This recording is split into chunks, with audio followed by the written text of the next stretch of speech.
So we're gonna call this redemption pressing day because this was big for me at least. Weeks previous, I was really struggling with the clean on logs, and I failed at 250, and it really pissed me off because I've done 300-pound log presses in the past, like full clean. Granted, I used to practice it a lot more. I would kind of just keep it light. I don't even think I would like count what was on the log per se. It would be like after doing bench, and we're talking about years and years ago. I just like throw 45s on, just kind of screw around and do it. And then, every once in a while when I want to test it out, I would throw on like 300 exactly. And it would be a struggle, but I could do it. So I was pretty upset when I failed 250. So, didn't necessarily know what we are going to work up to today. That was 200 right there.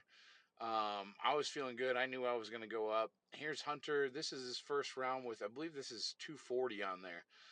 And Hunter's had a technique of going Viper press, and then he'll do another rep and he'll do like an actual push press. So here we go. This is my first load with 275. And I've been struggling with the clean. So when I got it right there, I was actually so shocked that I had cleaned it so well that I didn't really have my feet in the right place or my balance for the press. 275 press is actually not that hard for me. But I was so excited about that clean not feeling like absolute shit. So it threw me off. And it turns out the answer to getting the clean better is just being way more aggressive with it. I'm very capable as a deadlifter. My upper back is super strong, but I was kind of treating these weights like, it's only 250, and not being aggressive with it, and then costing myself a lot and just landing these cleans where it was like kind of stuck halfway up my chest.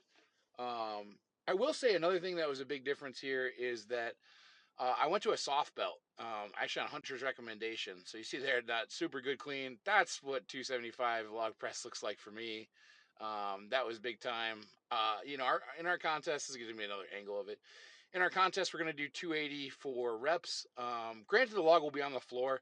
Hunter had a really good idea on this day that really helped me out, which is to throw those 12-inch rogue blocks and then the crash pads. So like by the time we get the log up, you're still starting from the knees and then doing the clean. So you're getting the same clean technique. But he did it mostly to stave fatigue from his lower back and everything because we're going to try to front squat tomorrow. For me, I've got some nasty injuries right now. I think I tore my adductor just a little bit on my left leg.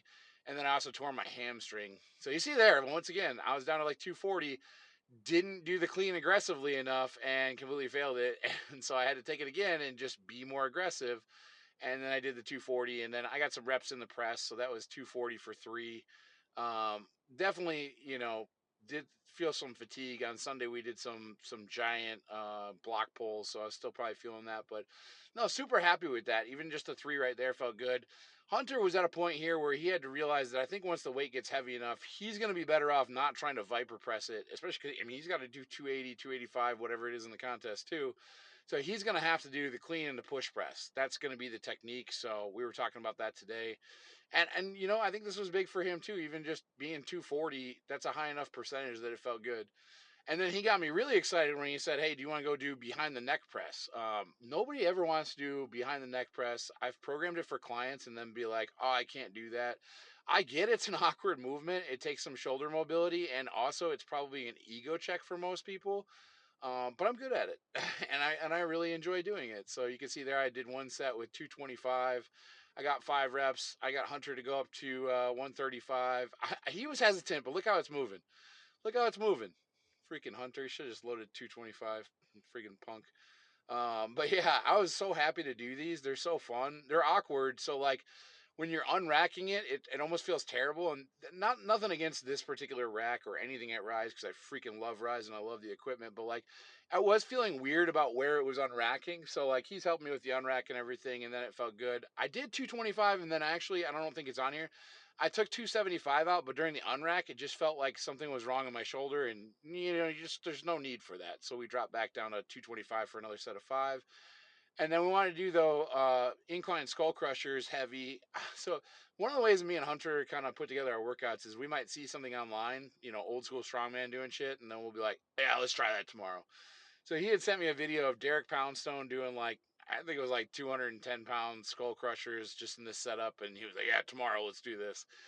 Obviously, we didn't go up to 210 pounds. I think it was maybe like 115. But it was feeling good for me. There's a little bit of elbow discomfort anytime you're doing a skull crusher, but I've developed a lot of good tension tolerance in my tricep tendons right now, so my elbows are pretty good. So I did this for a couple different sets of 12, and this one I did wider grip. The other one was closer grip. And it felt really good. I was pretty happy with it. I went slow because the faster I went, the more I would get some of that slight discomfort in my elbow. Unfortunately for Hunter, he was feeling a lot of discomfort in his elbow, so he only really did that one set there. And then, yeah, then we went to some close grip. We did a bunch of sets with these. I only recorded this one, so just close grip, long pause, bench for me. You can see I'm putting my leg up, and I've been doing Larson press on bench because, yeah, that's a leg where there's a torn hamstring and a torn adductor probably.